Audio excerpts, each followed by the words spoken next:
Hey, dude, congratulations. First of all, the fourth album coming out, huh? Next year. That's amazing. It's coming out. It's crazy.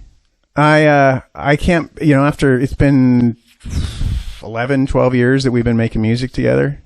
Yeah, I was going to say 11, 12 years since you did that guest spot, but the first album that you guys were actually on is going to be 10 years old coming up. The one that you were announced as lead singer of Slash's solo band, this project. Right. Yeah. It's hard to believe. It seems like just yesterday. Yeah. Well, it's so far ago that I think Slash announced it on MySpace. Oh, good old MySpace. I used to actually really like MySpace. I'm not going to lie. I loved it because it was like the first time that I started to kind of, first of all, I discovered a lot of music that way. And it was cool because you'd start to be able to connect with fans and they'd write you little messages and you'd write back and everything was going really well. I really enjoyed it. And then Twitter came out and I really enjoyed that initially. And what you learn with Twitter is you go to, you're going down your timeline there and nice things. And then all of a sudden, boom, it's that guy who's got a problem with you. And I was like, you know what? I'm good. I'm going to just kind of step out of all this. And it was fun while it lasted. But it started with MySpace, the innocent days. Yeah. The keyboard warriors, as we call them, right? Exactly. Yeah. And of course, you're in all these different projects and stuff. So I'm sure that everybody has an opinion on probably everything you do, right?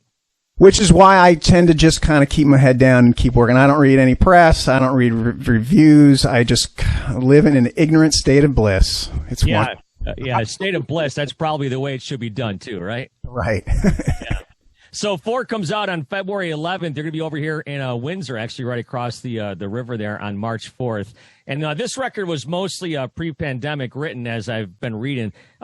Was there anything different about the writing process for this record, or was it pretty much kind of straight ahead like the last few records have been?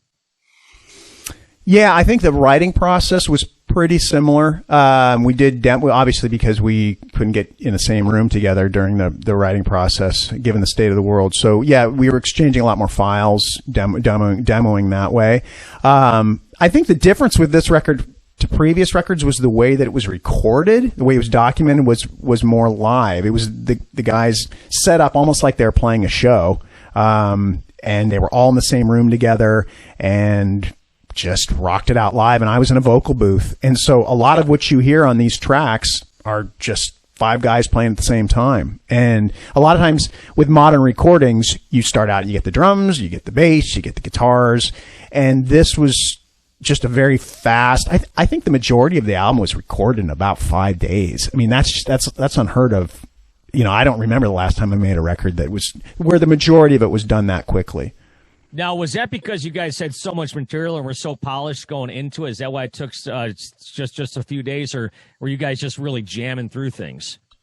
I think that we were prepared, which helps. A lot of the arrangements were kind of in place. But with that said, Dave Cobb did come in, like even on the title or on the first single, on The River Is Rising, he had ideas and made changes with certain parts moving, repeating certain parts and whatnot. And what's fascinating, and it just shows I guess how, when you've been doing this as long as we have, you are able to kind of, I don't know, you move quicker. You're able to get things right a little faster.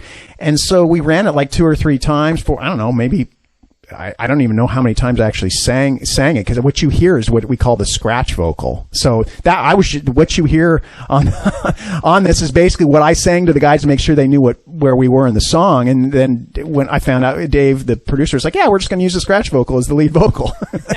Like, great. I don't have to come back to the studio. So yeah, I think it's a very live, there are a lot of imperfections, a lot of mistakes, which is cool. I mean, it's that human element that I think you miss nowadays with, records that are doctored up and quantized and everything is absolutely perfect. And that's not this record is about the human element. And now you said Dave Cobb. So did he have to talk you guys into doing this record this way? Or was it just kind of like, well, let's give it a shot and see what happens?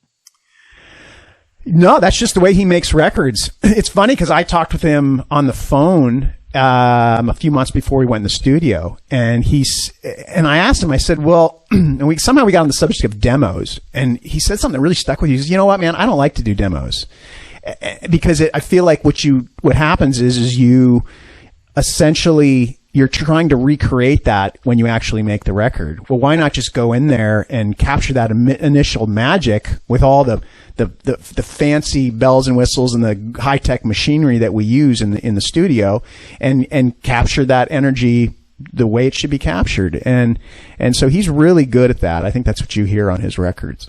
Yeah, that would be like if we were to talk for 20 minutes and start the interview. That's the same type of thing, right? Right.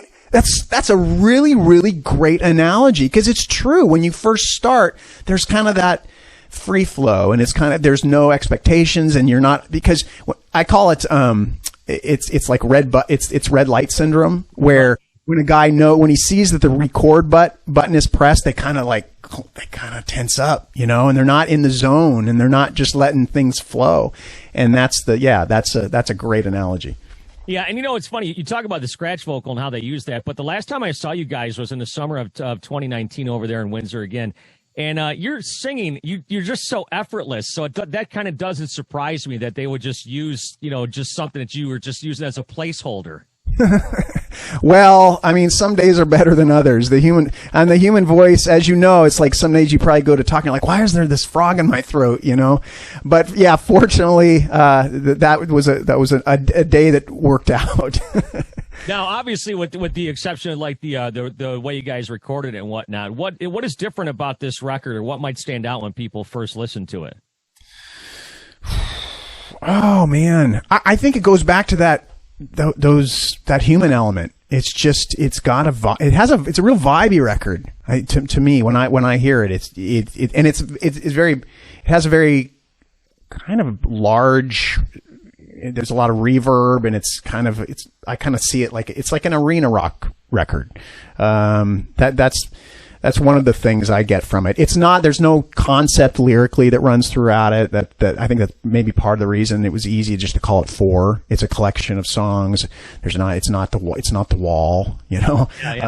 But it's definitely, I feel like it's a good representation of what we were able to somehow achieve during these very interesting and difficult times.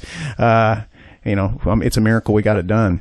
Yeah, I was going to say, you should have named this record World on Fire, but that's already been used. Yeah, exactly. Right.